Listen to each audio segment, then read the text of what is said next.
Welcome back to Grant Me. Today we're going to be talking about how to apply to McMaster University. So I'll be giving you a lot of helpful information such as the application deadlines, how the portal works, and so on. This is part of our Ultimate University Guide series where we'll be discussing Canada's top 20 universities. We'll be giving you lots of useful information such as how to get in, all the deadlines you'll need to meet, about the campus and faculties, and a lot more useful information. So I would highly recommend, if you want to keep up to date with the latest content that we're putting out, that you subscribe and that you ring the notification bell, and that way you're able to stay up to date with all of our latest videos.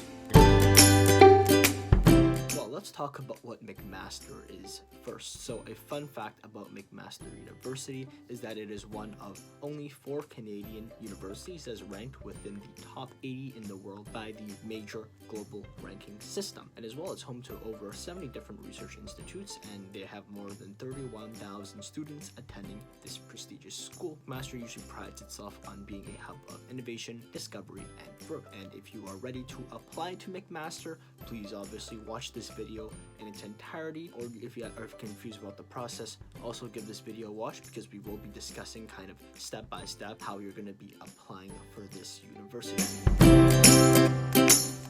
Now, you may be wondering, your first question is, when is my deadline to apply? The short answer is I don't know, and you might be like, okay, well, you're useless, but it is because here at McMaster, each program does have a different deadline. The general range for these is January 1st to April 1st, so please go over to the website and go to your specific program page, and that way you can see, depending on your profile, when you need to apply, because again, it does depend on your program of study, so do keep that in mind. There is no set application deadline that I can give you. In terms of the actual application process itself, this is where I can give you a bit more concrete information. So if you are an Ontario secondary school student, let's just go over your process first. Don't worry, we'll go over the process for other students right afterwards. So if you are an Ontario secondary school student, your first step should be researching your options. You should start this process no later than October within your final year of secondary school. So what are the processes in this? Well, go over and research McMaster's different program options that match your potential career goals, attend one of their webinars, or check out their information sessions, and as well discuss your goals, whether they be academic or career, with your school's guidance counselor. Afterwards, you can move on to step 2, which is applying online.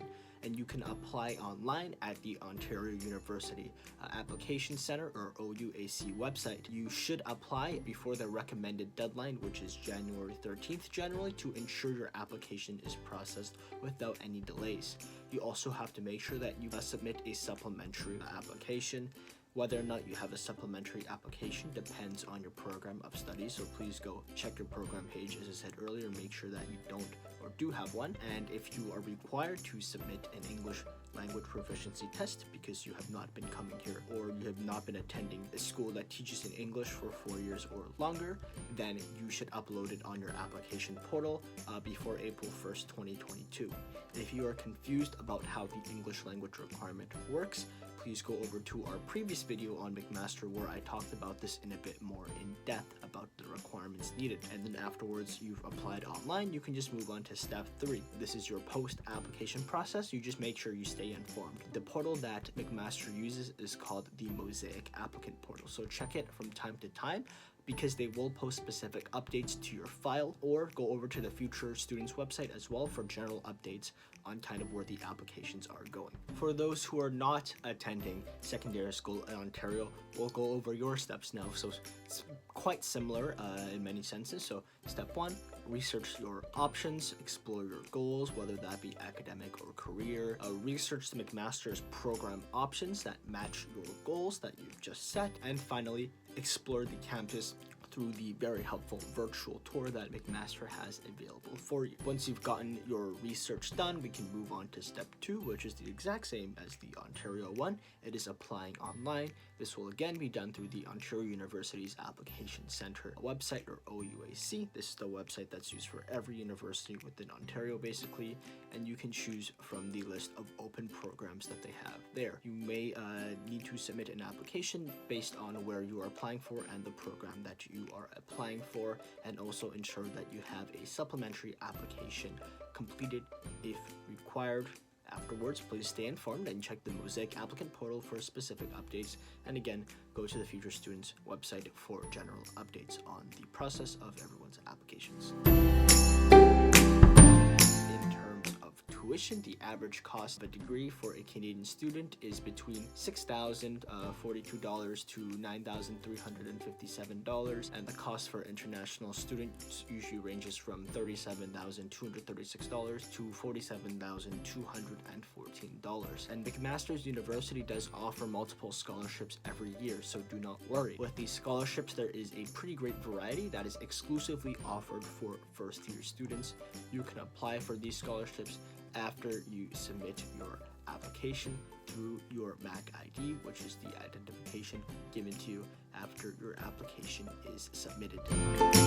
In terms of what to do after you apply, aside from scholarship applications, check out the Mosaic applicant portal that they have for you for specific updates to your file, or if you need general updates, you can find them through the Future Students website. You can also explore McMaster's campus through their virtual tour, and if you have eventually received an offer of admission, keep in mind that most of the time they are conditional, so there are conditions that you have to meet in order to retain the offer. So if you receive your offer of admission, review the specific conditions in there and make sure that you were able to meet them by the time specified within your admission letter. Also follow McMaster's admissions at MacAdmit on Twitter, Instagram, and Facebook. That way you can also keep up to date with some of the news they have coming out. Visit McMaster in person if you live within Ontario or within the general vicinity of a campus, and also visit their student accessibility services if you have questions about support for students with disabilities.